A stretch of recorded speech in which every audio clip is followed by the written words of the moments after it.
오늘 우리 설교 본문 같이 읽도록 하겠습니다. 한 세 군데 읽겠습니다. 에베소서 2장 먼저 읽겠습니다. 에베소서 2장 1절부터 9절, 그리고 로마서 5장 1절 2절, 그 다음에 베드로전서 5장 5절, 이렇게 세 군데 읽겠습니다. 에베소서부터 읽겠습니다. 그러나 너희는 허물과 죄로 죽었었고 그때에 너희가 이 세상 풍속을 쫓고 공중의 권세 잡은 자를 따라 그 가운데서 행하니 곧 지금 불순종의 아들들 가운데서 역사하는 영이라. 우리도 전에는 다 그 가운데서 우리 육신의 욕심을 따라 행하고 육신과 마음이 원하는 대로 하여 다른 사람들처럼 본질상 진노의 자녀였더니 긍휼이 풍성하신 하나님이 우리를 사랑하신 그 큰 사랑을 인하여 허물로 죽은 우리를 그리스도와 함께 살리셨고 너희가 그 은혜로 구원을 받은 것이라. 또 함께 일으키사 우리를 그리스도 예수 안에서 함께 하늘에 앉히시니 이는 하나님이 그리스도 예수 안에서 우리를 향하신 그의 자비와 지극히 풍성하신 은혜를 오는 여러 세대에 나타내려 하심이니라. 너희가 이 믿음으로 말미암아 은혜로 구원을 받았나니 이는 너희에게서 난 것이 아니요 하나님의 선물이라. 행위에서 난 것이 아니니 이는 아무도 자랑치 못하게 하려 하심이니라. 우리 로마서 5장 1절과 2절 읽겠습니다. 이와 같이 우리가 믿음으로 의롭다함을 얻었은즉 우리 주 예수 그리스도로 말미암아 하나님과 더불어 화평을 누리며 우리가 또 그리스도로 말미암아 믿음으로 이 은혜에 들어감을 얻고 이 은혜에 서서 하나님의 영광을 바라며 즐거워하느니라. 우리 베드로전서 5장 5절. 젊은 자들아 이와 같이 장로들에게 순복하라. 또한 너희 모두는 피차 복종하여 겸손으로 옷 입으라. 하나님은 교만한 자를 대적하시고 겸손한 자에게 은혜를 베푸시느니라.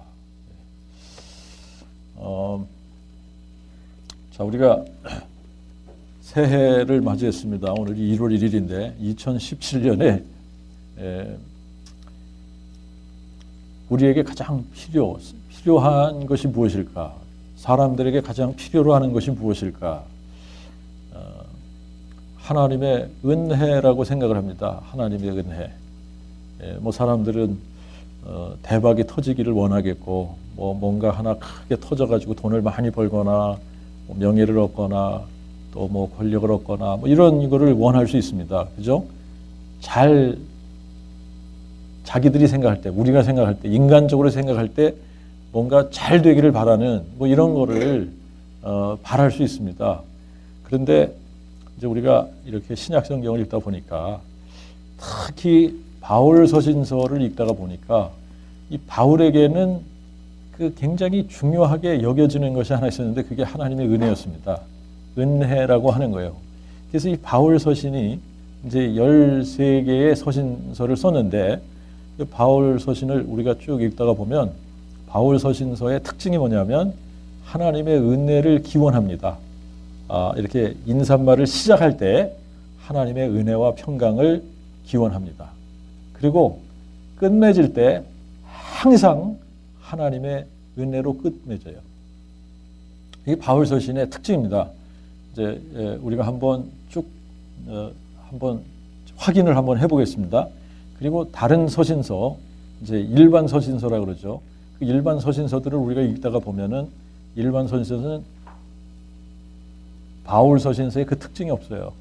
그러니까 하나님의 은혜와 평강을 기원하고 끝맺음을 하나님의 은혜가 있을자다, 그리스도의 은혜가 있을자다, 이렇게 끝맺음을 하지 않는다라고 하는 겁니다. 근데 이제 이 성경의 맨 마지막 책이 무슨 책이죠? 요한계시록. 요한계시록의 맨 마지막 장이 22장입니다. 이 22장 맨 마지막 절에 뭘로 꽃맺음을 맺는 것 같아요? 하나님의 은혜가 너희 모두에게 있을지어다. 이 하나님의 은혜로 끝맺는 겁니다. 자, 그러니까 이게 하나님의 은혜를 받는 게 너무나도 중요한데 여러분 이게 이제 하나님의 은혜가 우리에게 임하는 것이 얼마나 중요한가, 내가 하나님의 은혜를 받는 것이 얼마나 중요한가를 우리가 알아야지 되는데, 근데 이게 하나님의 은혜를 받는 비결이 있다라고 하는 겁니다. 그래서 오늘은 이제 제목이 하나님의 은혜를 받는 비결이에요. 하나님의 은혜를 받는 비결. 여러분 우리가 하나님의 은혜를 받아버리면 끝나는 거 아닙니까? 그죠? 근데 하나님의 은혜를 받으면 이렇게 되는 겁니다. 로마서 8장을 한번 가서 보세요. 제가 31절부터 마지막 절까지 읽어드릴게요. 그런즉 이 일에 대하여 우리가 무슨 말하리요? 만일 하나님이 우리를 위하시면 누가 우리를 대적하리요? 자기 아들을 아끼지 아니하시고 오직 우리 모든 사람을 위하여 내어주신 하나님이 어찌 그 아들과 함께 모든 것을 우리에게 은사로 주지 아니하시겠느냐? 누가 능히 하나님의 택하신 자들을 송사하리요? 의롭다 하신 이는 하나님이시니 누가 정죄하리요? 죽으실 뿐 아니라 오히려 다시 사신 이는 그리스도시니 또한 하나님 우편에 계신 자요 우리를 위하여 친히 간구하시는 자신이라. 누가 우리를 그리스도의 사랑에서 끊으리요? 환난이나 곤고나 핍박이나 기근이나 헐벗음이나 위험이나 칼이랴. 기록된 바 우리가 종일 주를 위하여 죽임을 당하게 되며 도살할 양같이 여김을 받았나이다 한과 같으니라. 그러나 이 모든 일에 우리를 사랑하시는 이로 말미암아 우리가 넉넉히 이기느니라. 내가 확신하노니 사망이나 생명이나 천사들이나 권세자들이나 능력이나 현재이나 장래일이나 높음이나 깊음이나 다른 아무 피조물도 우리를 그리스도 예수 우리 주님 안에 있는 하나님의 사랑에서 끊을 수 없느니라. 이 하나님께서 우리를 위하신다. 하나님께서 우리에게 페이버를 베푸신다. 그러면 끝났다는 얘기입니다. 더 이상 뭐가 필요하냐 이 얘기입니다. 그죠? 그러니까 하나님의 은혜를 받는 것이 이렇게 중요한데 사람들은 이 하나님의 은혜를 받는 것보다 이제 세상의 물질이나 명예를 받는 것을 더 좋게 여기는 그런 경우가 많습니다. 그죠? 근데 우리가 하나님의 은혜를 몰라서 그러는 거죠. 그죠? 이 하나님의 은혜가 임하면 정말 하나님께서 우리를 위하시게 되고 하나님께서 우리를 의롭다 하시게 되고 그러면 그 그리스도 예수 안에 있는 이 하나님의 사랑에서 그 어떤 것도 끊을 수가 없게 된다. 이 하나님의 은혜를 받는 것이 너무나 중요한데 우리가 이제 다른 사도들하고 다르게 이 바울은 이제 이 예수 믿는 사람들을 대적하던 교회를 핍박하고 예수 믿는 사람들을 잡아다가 가두고 죽이고 하던 이런 일에 앞장섰던 사람 아닙니까? 근데 자기가 이 부활하신 예수님을 딱 만나고 나니까 자기가 핍박했던 그 예수, 자기가 핍박했던 그 교회, 아니 자기가 핍박했던 그 예수가 전능자 하나님이라는 사실이 알게 되니까 여러분 얼마나 가슴을 치면서 회개했겠습니까? 그죠? 그런데 이 하나님의 은혜가 자기에게 임했다. 이 하나님의 은혜, 이게 너무너무 이게 놀라운 거 아닙니까? 그죠? 그러니까 이 바울의 이 서신서에는 그저 이 하나님의 은혜가 그냥 절절히 나타나는 거예요. 그냥. 그런데 이 하나님의 은혜를 받는 그 비결에 대해서도 바울이 이제 우리에게 가르쳐 주는데요. 이 바울 서신서를 한번 우리가 로마서부터 시작해서 확인을 한번 해보죠. 이제 이 로마서는 1장의 맨 앞부분에 이제 하나님의 예수 그리스도의 은혜와 평강이 너에게 있을지어다 이렇게 하지 않고 조금 이 복음이 뭔지를 설명하고 나서 이제 7절에 뭐라고 하냐면 이렇게 기원을 합니다. 로마에서 하나님의 사랑하심을 받고 성도로 부르심을 입은 모든 자에게 하나님 우리 아버지와 주 예수 그리스도로부터 은혜와 평강이 너에게 있을지어다. 자, 이렇게 이제 그 인사말을 시작을 합니다. 그리고 이제 끝맺음은 마지막 장에 있을 거 아닙니까? 그죠? 16장에 한번 가서 보세요. 이제 이 로마서가 약간 좀 특이하긴 합니다만 맨 마지막 절에 이 기원을 하는 것이 아니라 24절에 우리 주 예수 그리스도의 은혜가 너희 모두에게 있을지어다. 아멘. 이렇게 기원을 하는 거예요. 자, 그 다음에 이제 고린도전서 여러분들이 가보세요. 3절에 하나님 우리 아버지와 주 예수 그리스도로부터 은혜와 평강이 너에게 있을지어다. 그게 시작하죠. 그 다음에 16장에 가서 보세요. 16장. 자, 이것도 이제 24절이 맨 마지막 장인데 23절. 근데 이 문장의 시작은 23절부터 시작하는 겁니다. 주 예수 그리스도의 은혜가 너희와 함께하고 이렇게 끝맺잖아요. 그죠? 예수 그리스도의 은혜가 너희와 함께하기를 원하노라. 자, 고린도 후서도 보세요. 2절에 하나님 우리 아버지와 주 예수 그리스도로부터 은혜와 평강이 너에게 있을지어다. 그리고 이제 13장 가서 보세요. 13장. 맨 마지막 장, 맨 끝에 14절에 보면 주 예수 그리스도의 은혜와 하나님의 사랑과 성령의 교통하심이 너희 모두와 함께 있을지어다. 갈라디아서 1장 3절 보십시오. 갈라디아서 1장 3절.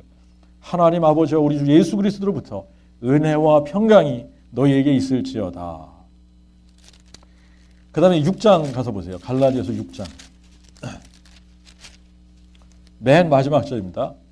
18절에 형제들아 우리 주 예수 그리스도의 은혜가 너희 심령에 있을지어다. 아멘. 그 다음에 에베소서 1장 2절입니다. 하나님 우리 아버지와 주 예수 그리스도로부터 은혜와 평강이 너에게 있을지어다. 그리고 6장에 맨 마지막 절에 우리 주 예수 그리스도를 변함없이 사랑하는 모든 자에게 은혜가 있을지어다. 아멘. 자, 그 다음에 빌립보서도 마찬가지예요.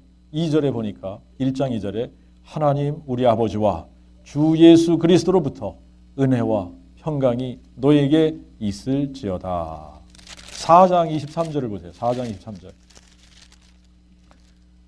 우리 주 예수 그리스도의 은혜가 너희 무리에게 있을지어다. 아멘. 자, 그 다음에 골로새서 1장 2절입니다. 골로새에 있는 성도들 곧 그리스도 안에서 신실한 형제들에게 편지하노니 하나님 우리 아버지와 주 예수 그리스도로부터 은혜와 평강이 너에게 있을지어다. 4장 마지막 절입니다. 4장 마지막 절. 나 바울은 친필로 문안하노니 나의 매인 것을 기억하라. 은혜가 너희에게 있을지어다. 아멘. 데살로니가전서 1장 1절에 바울과 실루아노와 디모데는 하나님 아버지와 주 예수 그리스도 안에 있는 데살로니가인의 교회에 편지하노니 하나님 우리 아버지와 주 예수 그리스도로부터 은혜와 평강이 너에게 있을지어다. 5장 마지막 절 가서 보세요. 5장. 5장 마지막 절에 우리 주 예수 그리스도의 은혜가 너희에게 있을지어다. 아멘. 자, 데살로니가 후서 1장 2절입니다. 은혜와 평강이 하나님 우리 아버지와 주 예수 그리스도로부터 너희에게 있을지어다. 3장 마지막 절 보세요. 우리 주 예수 그리스도의 은혜가 너희 모두에게 있을지어다. 디모데전서 1장 2절입니다. 믿음 안에서 참 아들 된 디모데에게 편지하노니 하나님 우리 아버지와 그리스도 예수 우리 주께로부터 은혜와 긍휼과 평강이 있을지어다. 좀 특별한 사이에는 하나를 더 붙였습니다. 네? 은혜와 긍휼과 평강이 있을지어다. 자, 그런데 이제 디모데전서 6장 마지막 절 보세요. 맨 마지막에 뭐라 그랬어요? 어떤 사람들이 이런 일을 하다가 믿음에서 벗어났느니라 은혜가 너와 함께 있을지어다. 아멘. 그 다음에 디도서입니다. 디도서 1장 2절. 사랑하는 아들 우리가 디모데후서 1장 2절. 디모데후서 1장 2절에도 사랑하는 아들 디모데에게 편지하노니 하나님 아버지와 그리스도 예수 우리 주께로부터 은혜와 긍휼과 평강이 있을지어다. 그리고 이제 디모데후서 4장 마지막 절에 주 예수 그리스도께서 내 심령에 함께 하시고 은혜가 너희와 함께 있을지어다. 아멘. 디도서도 마찬가지입니다. 디도서도 1장 4절에 동일한 믿음을 따라 나의 참아들 디모데에게 편지하노니 하나님 아버지와 주 예수 그리스도 우리 주 구주로부터 은혜와 긍휼과 평강이 있을지어다. 이 디도서 마지막 3장 15절에 은혜가 너희 무리에게 있을지어다. 아멘. 그렇게 끝나죠, 그죠? 자, 빌레몬서, 이제 이 빌레몬서 한 장짜리 빌레몬서에도 그렇게 시작을 하고 끝납니다. 3절에 하나님 우리 아버지와 주 예수 그리스도로부터 은혜와 평강이 너희에게 있을지어다. 그리고 맨 마지막 절에 뭐라 그래요? 우리 주 예수 그리스도의 은혜가 너희 심령에 함께 할지어다. 그리고 이제 히브리서부터 일반 서신이 시작이 되는 거예요. 일반 서신이 시작이 되는데 히브리서에 보니까 1장에 그 인사가 없잖아요. 그죠? 그래서 이 은혜와 평강이 너에게 있을지어다 이런 게 없단 말입니다. 근데 이제 이 히브리서 13장 25절 보시면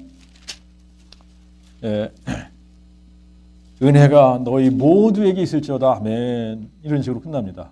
야고보서에는 첫 인사 앞에 인사도 그렇고 끝 인사도 은혜로 시작하고 은혜로 끝나고 이런 게 없습니다. 야고보서는 베드로 전서도 없습니다. 베드로 전서도 없어요. 근데 이제 베드로 후서를 가서 보면 이제 베드로 후서는 그 인사를 합니다. 우리가 베드로 후서 가서 보면 1장 2절에 하나님과 우리 주 예수를 아는 지식 안에서 은혜와 평강이 너에게 더욱 많을지어다. 그렇게 이제 인사를 하고 끝맺음도 이제 우리가 3장 18절에 가서 보면 오직 너희는 우리의 주제이신 구주 예수 그리스도를 아는 지식과 은혜에서부터 자라가라.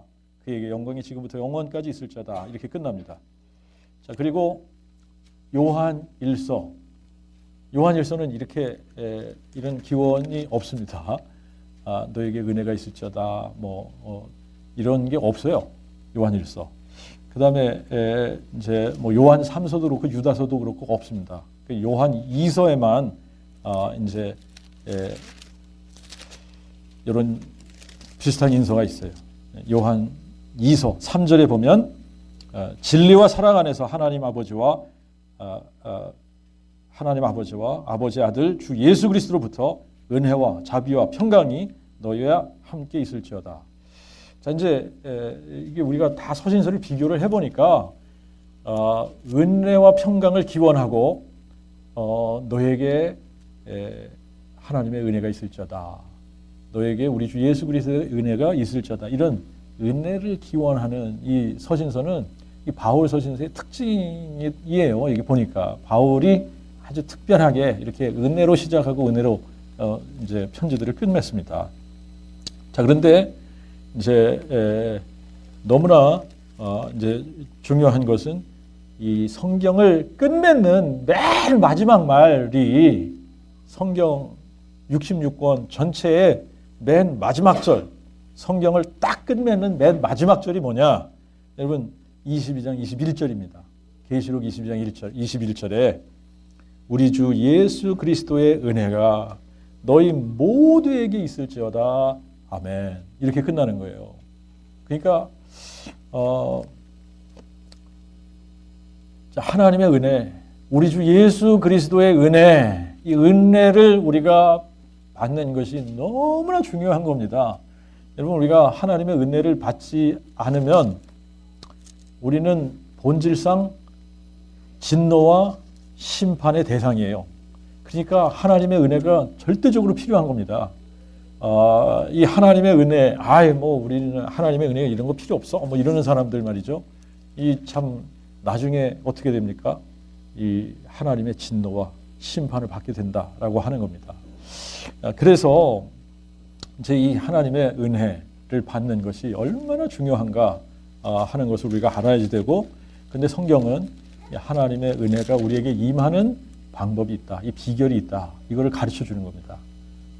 이제 이게 보편적인 방법이에요. 이게 제너럴한 방법입니다. 그러니까 이것을 하나님께서 이렇게 하나님의 은혜가 임하는 방법을 보편적으로 이런 식으로 임하는 거야 그러고 가르쳐 주셨기 때문에 우리가 이렇게 이 비결을 따라가면 하나님의 은혜가 그냥 임하게 되어져 있다라고 하는 겁니다. 자, 그러니까 이 비결을 아는 게 좋은 거예요, 나쁜 거예요?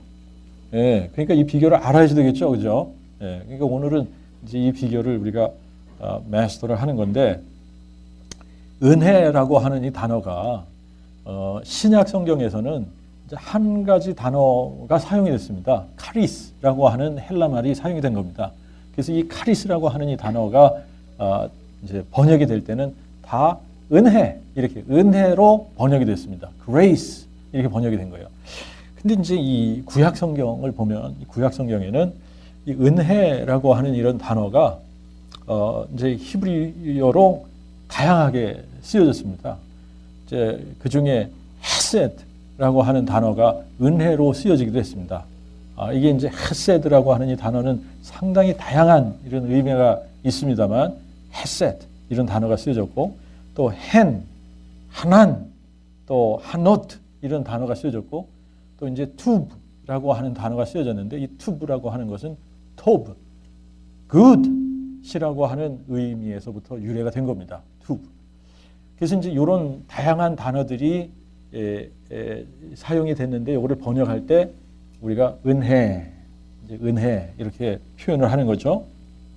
근데 여러분, 은혜가 뭔지 모르는 사람이 있습니까? 은혜라는 말이 무슨 얘기인지 모르는 사람도 있어요? 없겠죠, 그죠?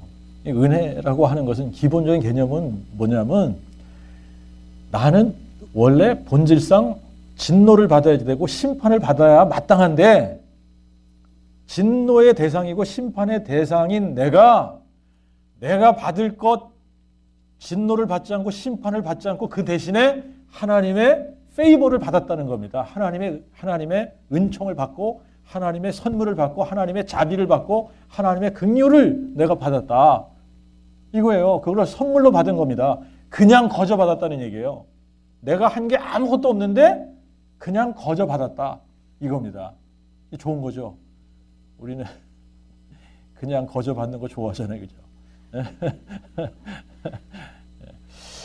근데 이제 우리 편에서는 그냥 거저 받는 거지만, 하나님께서 다 페이하신 거죠, 그죠? 하나님께서 다 페이하신 것을 우리가 그냥 거저 받는 거예요.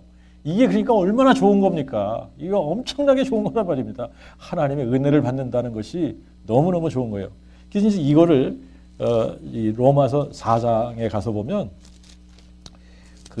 이거를 뭐하고 이렇게 대조를 시키느냐 하면, 이 뭐하고 대조를 시킵니까? 이거 대조시키는 게 뭘 대조시키느냐 하면, 이걸 대조시키는 거예요. 싹스로 받는 거, 그 다음에 은혜로 받는 거, 이거를 대조시키는데, 은혜의 반대말은 뭐냐? 내가 일한 대가로 뭘 받는 것이 은혜의 반대말이라는 거예요. 그래서 4장 4절을 보면, 일하는 자에게는 그 싹을 은혜로 여기지 않고 빚으로 여기느냐. 그러니까 일한 사람에게 그 대가로 뭐를 주는 것은 그게 은혜로 주는 것이 아니라 그게 빚이에요. 갚아야 될 거라는 얘기예요. 그러니까 만약에 우리가 하나님의 은혜를 이런 식으로 내가 구원을 받는데 그게 은혜로 받는 것이 아니라, 내가 뭔가 일을 해가지고 나의 행위를 통해서 그 행위의 대가로 내가 구원을 받는다 그러면, 그것은 은혜가 아니라 하나님께서 우리에게 빚진 거죠. 그죠? 하나님께서 우리에게 빚을 줬으니까 빚을 갚아주는 형식이란 말이죠. 이건 절대 있을 수 없다라고 하는 겁니다. 이거는 no way. 이거는 절대 아니라는 얘기죠. 그죠?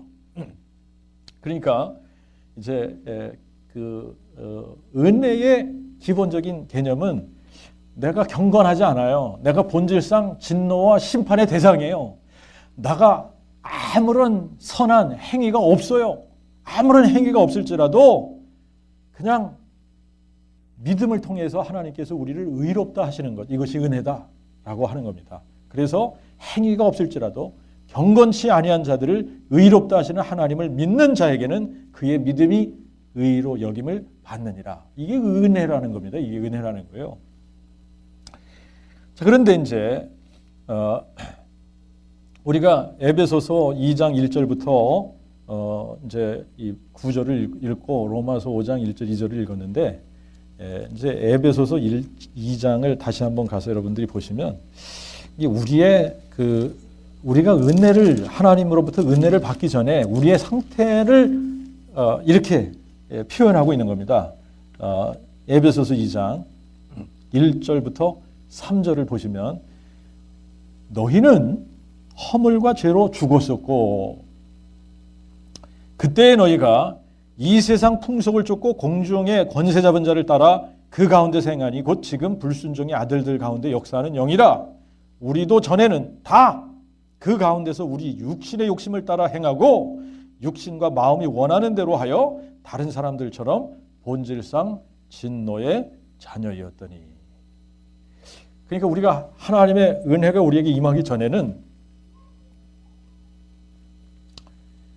나 너 할 게 없습니다. 이게 다 그렇다는 얘기입니다. 하나님의 은혜를 받기 전에는 누구나 다 본질상 진노의 자녀라는 거예요. 본질상 진노의 자녀라는 거예요. 근데 이제 사람들 생각에 잠깐만 뭐 최순실 정도 같으면 그냥 본질상 진노의 자녀라고 그래. 근데 우리는 훨씬 낫잖아. 이렇게 이제 생각하는 사람들이 많이 있을 겁니다. 그죠? 우리는 그래도 낫잖아. 그렇진 않잖아. 뭐 이렇게 생각할 수 있어요. 근데 이제 하나님이 우리를 평가하실 때, 그러니까 하나님이 우리를 평가하는 방법과 사람이 평가하는 방법이 달라서 그렇습니다. 사람들은 평가하는 방법에 이 절대적인 평가라는 것을 못해요. 우리가 할 수 있는 거는 상대적인 평가밖에 못합니다. 왜 그러냐면 저 사람하고 나하고 비교를 자꾸 하잖아요. 그죠? 그러니까 저 사람에 비해서 내가 낫다, 내가 낫지 못하다, 이런 비교를 해가지고 비교적인 평가를 할 수밖에 없는 거예요. 이제 제가 쉬운 예를 하나 들겠습니다만, 어떤 마피아 이 두목이 죽었습니다. 근데 이제 이 마피아 그 두목이 죽었는데 악한 사람이에요. 굉장히 악한 사람이에요. 근데 이제 장례를 치러야 되는데 장례를 치러줄 사람이 없는 거야. 그러니까 이 이제 두목의 형인지 동생인지가 이제 이 어떤 목사님을 찾아와가지고 사정사정을 하는 겁니다. 장례를 좀 치러 달라는 거예요. 목사님이 나 못하겠다. 그렇게 악한 사람 내가 어떻게 이제 장례를 치르냐. 근데 이제 이 사람의 부탁이 제발 장례를 치러질 때 이 사람은 좋은 사람이었다. 이 얘기만 해달라는 거예요. 이 얘기만 해주면 그냥 된다는 거죠. 그 얘기만 딱 해주면 된다. 이 사람은 그냥 좋은 사람이었다. 이 얘기만 좀 해달라. 그래서 그냥 그 말만 들어가면 되냐? 그러니까 그 말만 들어가면 된다는 거예요. 어떻게 해도 상관이 없는데 이 사람은 좋은 사람이었다. 이 얘기만 해달라. 그러니까 이제 그 목사님이 어그리를 했어요. 장례를 치러주기로 어그리를 했습니다. 이 장례를 치르는데 다들 있는데 이 사람은 마피아 두목으로서 이렇게 악한 사람이었다. 이런 얘기를 쭉 나열을 합니다. 이 사람은 이렇게 나쁜 사람이었다. 이러니까 막 이 장례를 부탁한 사람이 막 울그락불그락 할 거 아니에요. 좋은 사람이라고 얘기를 해주기로 해놓고 그런데 이 사람은 자기 동생에 비하면 좋은 사람이었습니다. 이렇게 한 거예요. 그러니까 그 얘기 들어갔잖아요. 그죠? 그러니까 누구한테 비하면 이 사람은 좋은 사람이었다. 이렇게 할 수는 있어요. 그죠? 근데 하나님 편에서 봤을 때 절대적인 평가를 하면 하나님의 은혜가 임하지 않은 사람은 다 본질상 뭐예요? 진노의 자녀입니다. 그러니까 아무리 큰 죄를 범했더라도 이 사람이 하나님의 은혜가 임하면 하나님의 은혜를 받으면 이 사람은 의롭다 칭함을 받는 거예요. 하나님께서 의롭다 인정해 버리시는 겁니다. 그러면 끝나버리는 겁니다. 근데 아무리 조그만 죄를 짓고 이 사람은 그 악한 죄를 범한 사람에 비해서 훨씬 좋은 사람이라고 평가를 받는다 할지라도 이 사람이 하나님의 은혜를 받지 못하면 이 사람은 뭐예요? 본질상 진노의 자녀인 겁니다.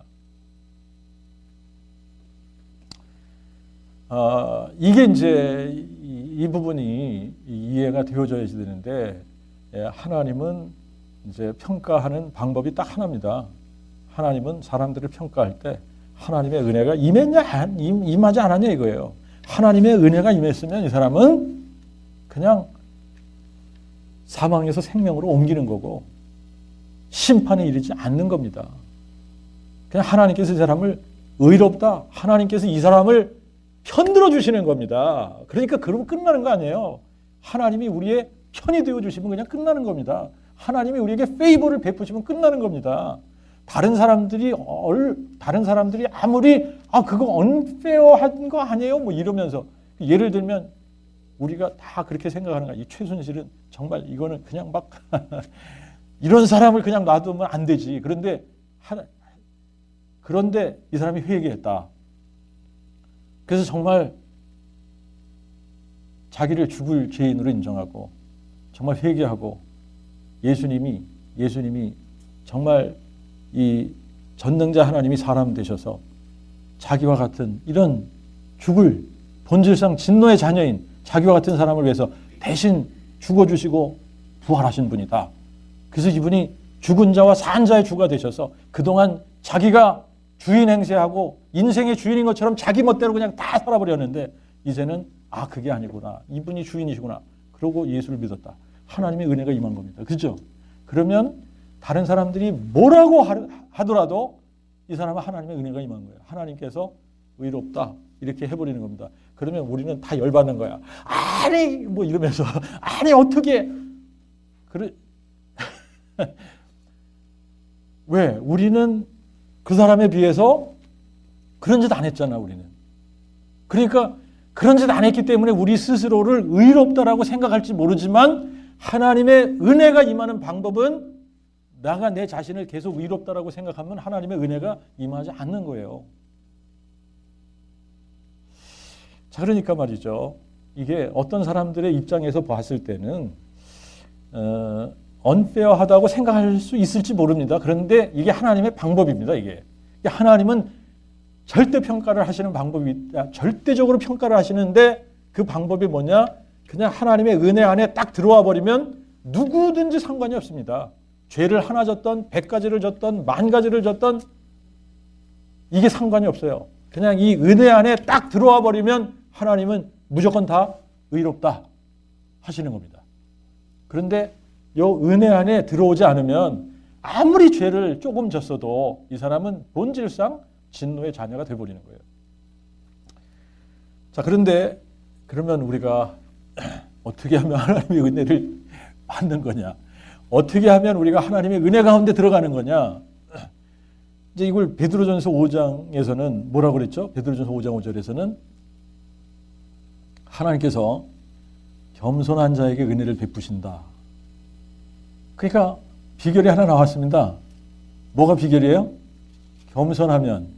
근데 겸손하면 하나님의 은혜를 베푸신다는 거예요. 그죠?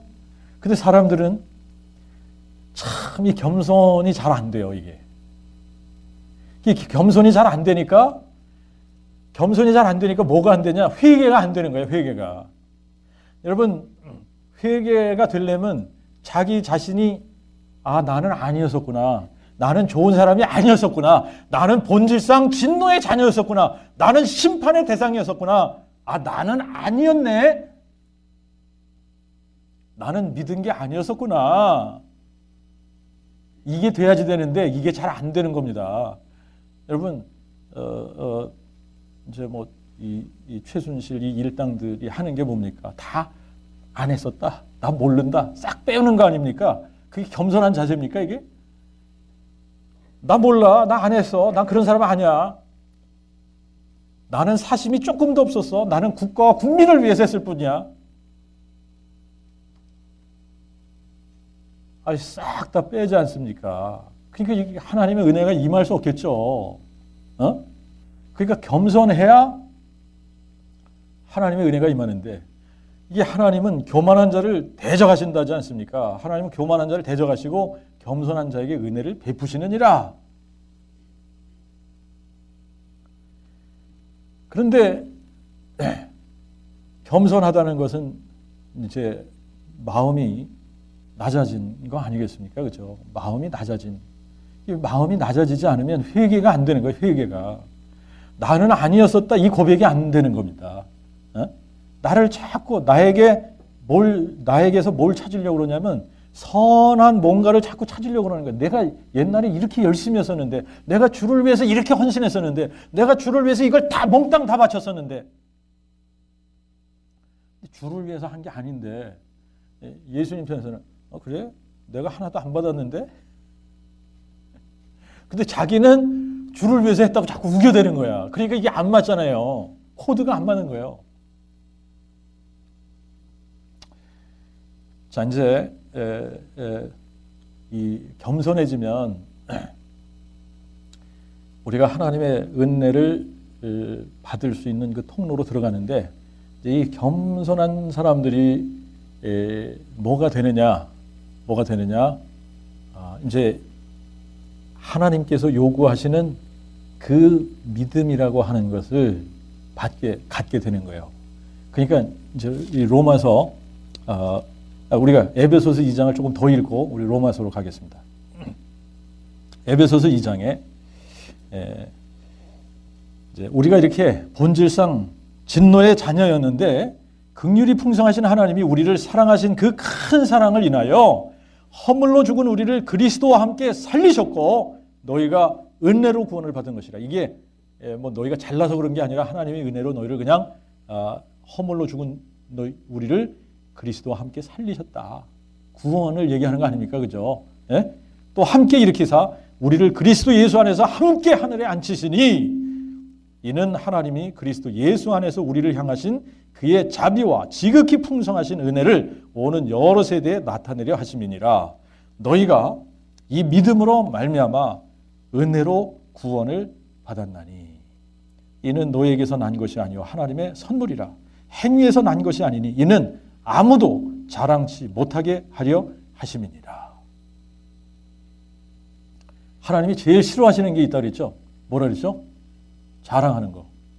근데 누가 자랑하냐? 교만한 사람들이 자랑해요. 그죠? 네. 자, 그러니까 여러분 보세요. 우리가 구원을 받는 유일한 길은 하나님의 은혜로만 구원을 받는 건데, 이 하나님의 은혜를 받는 하나님의 은혜로 들어가는 통로가 있다라고 하는 겁니다. 하나님의 은혜로 딱 들어가는 비결이 있다는 얘기예요. 그게 뭐냐? 이 믿음이라는 거예요. 그 믿음이라는 거예요. 그 믿음. 그래서 이제 우리가 로마서 5장을 다시 한번 가서 보죠. 로마서 5장. 자, 로마서 5장 1절과 2절을 다시 봅니다. 자, 거기 보면 이와 같이 우리가 믿음으로 의롭다 함을 얻었은즉 우리 주 예수 그리스도로 말미암아 하나님과 더불어 화평을 누리며 우리가 또 그리스도로 말미암아 그 믿음으로, 여기서 빠진 게 하나 단어가 있다 그랬죠? 뭐가 빠졌다 그랬어요? 그가 빠져.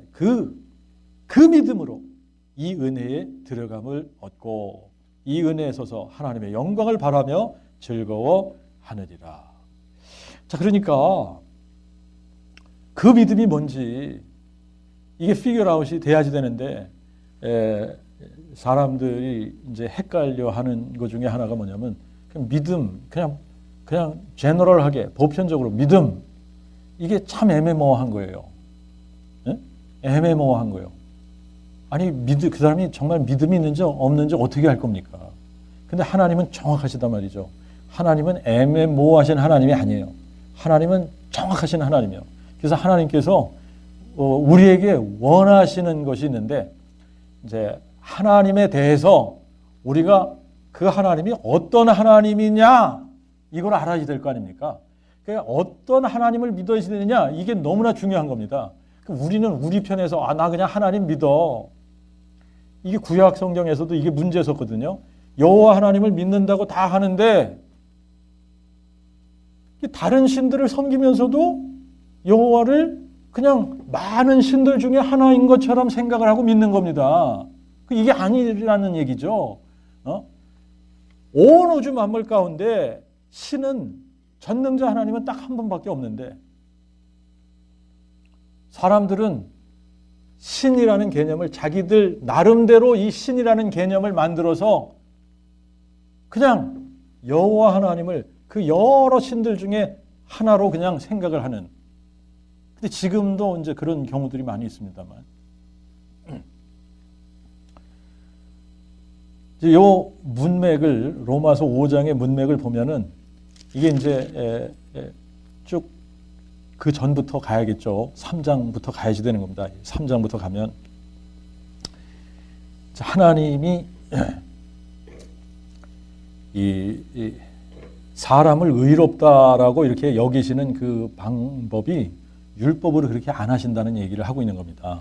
그래서 이제 3장 로마서 3장 21절부터 이렇게 중간중간 이렇게 보면 그러나 이제는 율법과 상관없이 하나님의 의가 나타났으니 이는 율법과 선지자들에 의하여 증거를 받은 것으로 오직 예수 그리스도를 믿음으로 말미암아 모든 자 곧 믿는 자 모두에게 미치는 하나님의 의인이 차별이 없느니라. 그러면서 이제 이 예수 그리스도를 믿음으로 말미암아 이제 하나님의 의가 우리에게 임하는데 이거는 뭐 유대인이나 헬라인이나 뭐 이방인이나 자유인이나 이게 다 이게 이건 누구를 막론하고 이 방법은 다 적용이 되는 거예요. 다 적용이 되는 겁니다. 자, 그런데 그러면 그 믿음, 이 믿음이라는 게 뭐냐? 예수 그리스도를 믿음으로 우리가 의롭다함을 받는 그게 뭐냐? 그래서 이제 4장에 이제 그 한 사람을 등장을 시키는 거예요. 그 사람이 누구냐면 아브라함입니다. 아브라함을 등장시키는 겁니다. 그러면 성경이 무엇을 말하느냐? 아브라함이 하나님을 믿으며 이것이 저에게 의로 여기신 바 되었다고 하지 않았느냐? 그러면서 이제 은혜와 이 행위에 대한 이 부분을 4절, 5절에서 얘기를 하는 거잖아요. 일하는 자에게는 그 싹을 은혜로 여기지 않고 빛으로 여기거니와 행위가 없을지라도 경건치 아니한 자들을 의롭다 하시는 하나님을 믿는 자에게는 그의 믿음이 의로 여김을 받느니라. 그렇게 얘기를 쭉 하면서 이제 아브라함이 그러면 뭘 믿었길래 어떤 하나님을 어떻게 믿었길래 아브라함이 의롭다 칭함을 받은 거냐. 이 4장 17절에 이렇게 얘기를 하는 겁니다. 기록된 바 내가 너를 많은 민족의 조상으로 세웠다 하셨으니 그가 믿은 바 아브라함이 믿은 바 하나님은 어떤 하나님이에요? 죽은 자를 살리시는 하나님이다. 없는 것을 있는 것 같이 부르시는 하나님이다. 이걸 이렇게 믿었다는 겁니다. 근데 이거를 머리로 아는 겁니까? 마음으로 믿은 겁니까? 마음으로 믿은 거예요. 마음으로 믿은 증거가 어디 있습니까? 이삭을 바쳤다는 거 아닙니까? 그잖아요. 그죠? 정말 마음으로 믿은 사람은 어떻게 해요? 이삭을 하나님 앞에 내놓는 거예요. 그 자리까지 가는 겁니다. 그러니까 이게 지금 하나님께서 아브라함을 테스트하시는 거잖아요. 너 진짜 내가 죽은 자를 살리는 하나님이라고 마음으로 믿는 거야? 테스트하시잖아요. 그죠? 자, 그런데 이제 우리가 고린도서 13장에 가서 보면 뭐라 그래요? 너희가 그 믿음 안에 있는지 너희 자신을 어떻게 하라는 겁니까? 시험해보고 확증하라는 거 아닙니까? 그죠? 그러니까 정말 우리 자신을 정말 내가 이 믿음, 하나님이 죽은 자를 살리시는 하나님이라는 것을 내 마음에 믿는지 그것을 시험해보고 확증할 수 있는 쉬운 방법이 있다는 얘기입니다.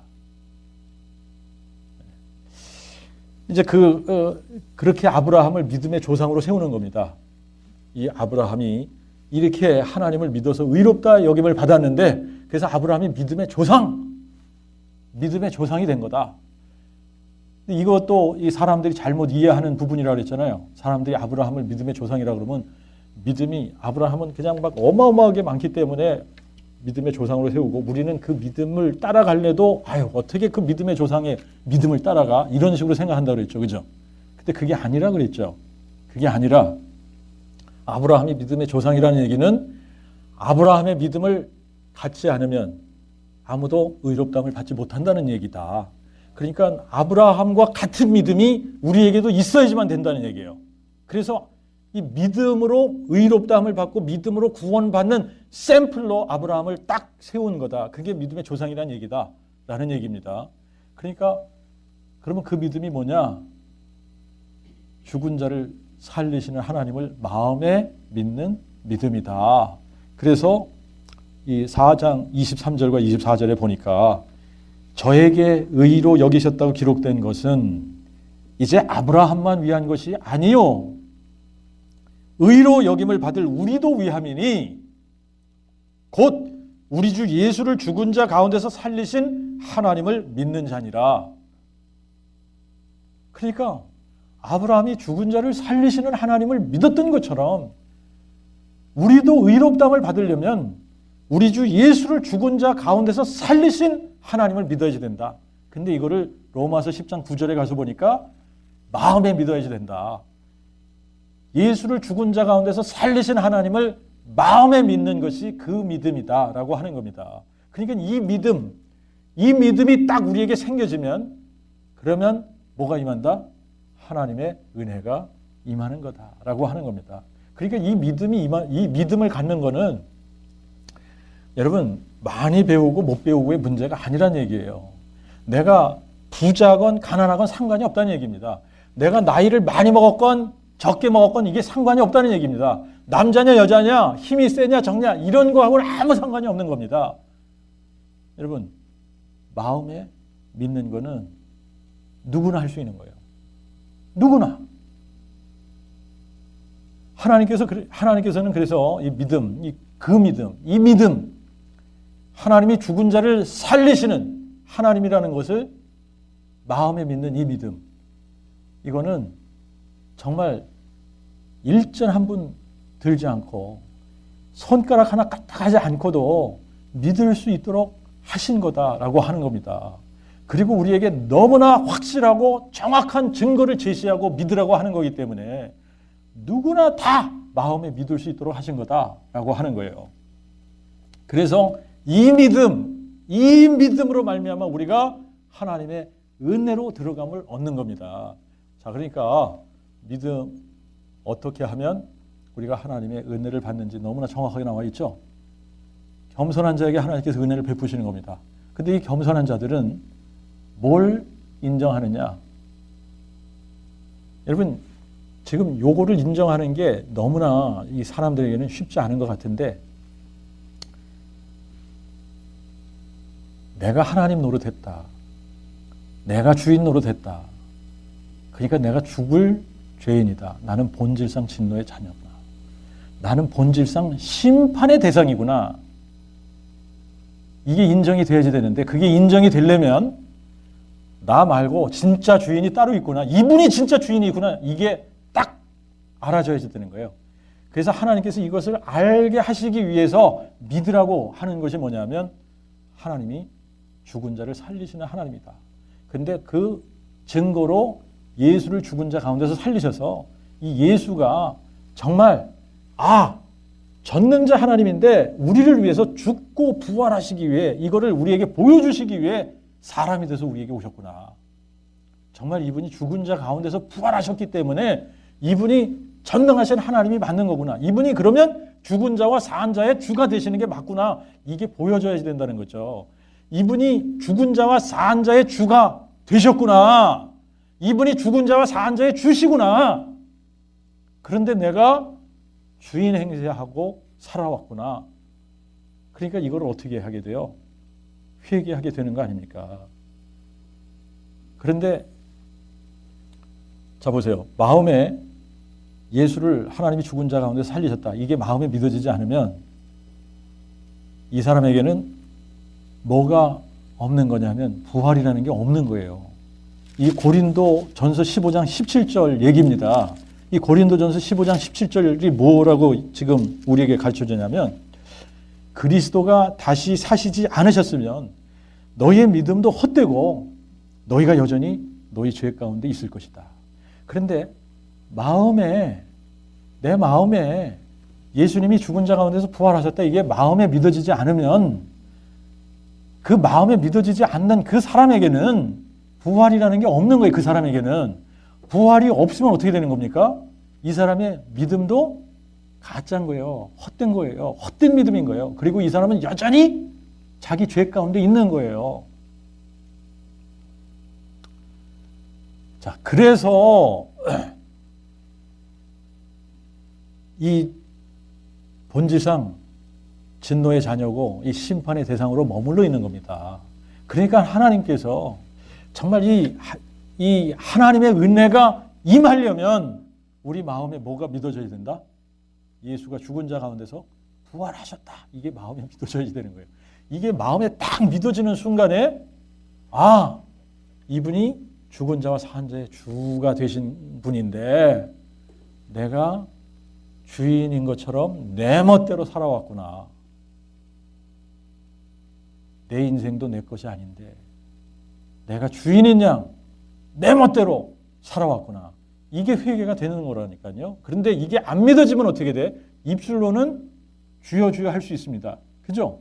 입술로는 아무리 주여 주여를 많이 외쳐도 마음에 이게 믿어지지 않으면 부활은 없는 거야. 부활이 없으면 믿음이 헛된 믿음이에요. 헛된 믿음이고 이 믿음이 헛된 믿음이기 때문에 하나님의 은혜가 임하지 않는 겁니다. 하나님의 은혜가 임하지 않으니까 우리의 죄가 그대로 있는 거예요. 자, 이게 너무나 간단한데 이 간단한 거를 사람들이 헷갈려 하면 어떻게 되겠습니까? 안 되겠죠. 그죠? 여러분, 복음이 간단해요? 어려워요? 간단하죠? 복음이 너무나 간단해요. 자, 그래서 이제 우리가 정말 하나님의 은혜로 들어가길 원하면, 정말 우리가 하나님의 은혜를 받기를 원하면 여러분, 우리에게 필요한 게 뭐예요? 겸손한 마음. 그 다음에 하나님이 죽은 자를 살리신 하나님이라는 것을 어디에 믿어요? 마음에 믿는 믿음이 있으면 하나님의 은혜가 임하는 겁니다. 하나님의 은혜가 딱 임해버리면 여러분, 하나님의 은혜가 그냥 딱 임해버리면 그 다음부터는 우리가 죽는 날까지 영원토록 하나님의 은혜가 우리에게 임하는 겁니다. 임한 상태로 있는 거예요. 계속 하나님의 은혜가 있는 거예요. 이거를 우리가 하나님의 은혜에 들어갔다 나왔다 뭐 하나님의 은혜가 임했다 말았다 이렇게 하는 게 아닙니다. 그냥 하나님의 은혜가 우리에게 딱 있는 거예요. 그러면 끝나는 겁니다. 그게 로마서 8장에 있는 말씀이에요. 하나님이 우리를 위하시면 누가 우리를 대적합니까? 하나님이 우리 편에 딱 서시면 누가 우리를 대적합니까? 이 세상 그 어떤 것으로도 우리를 그리스도 예수 안에 있는 하나님의 사랑에서 끊을 수가 없게 돼요. 그래서 이제 2017년에 우리 모두에게 하나님의 은혜가 임하고 우리가 다 하나님의 은혜를 받고 그냥 이 하나님의 은혜를 누리고 다른 사람들에게도 막 이 하나님의 은혜가 이런 거라는 거를 우리가 선포할 수 있는 사람이 되어야지 되고, 하나님께서 또 우리가 이제 이 에베소서 2장에서는 이제 원하시는 게 있습니다. 원하시는 게 뭐냐면, 자, 이 7절을 여러분들 한번 보세요. 하나님이 그리스도 예수 안에서 우리를 향하신 그의 자비와 지극히 풍성하신 은혜를 오는 여러 세대에 나타내려 하심이니라. 여러분, 우리를 통해서 하나님의 은혜가 이런 거라는 것을 여러 세대에 그냥 다 드러내고 싶으신 거예요. 자, 이 하나님의 은혜가 임하면 어떻게 되냐? 저와 여러분은 하나님으로부터 의롭다함을 받고 구원을 받는 겁니다. 자, 이제 구원을 받으면 이 구원이 죽어서 천국 가는 그런 구원이 아니라 지금 여기서 우리가 천국을 사는 구원을 받는 사람들입니다. 그래서 우리가 이 세상에서 참 파라닥시컬한 거예요. 하나님이 이미 우리를 어디에 앉히셨다 그랬죠? 하늘에 앉히셨다 그랬어요. 하늘에 앉히셨다. 그래서 하늘에 앉아서 이 땅을 살아가는 이런 파라닥시컬한 삶을 살아가도록 하나님께서 하시는 겁니다. 이게 구원이고 이게 하나님의 능력인 겁니다. 네, 기도하겠습니다.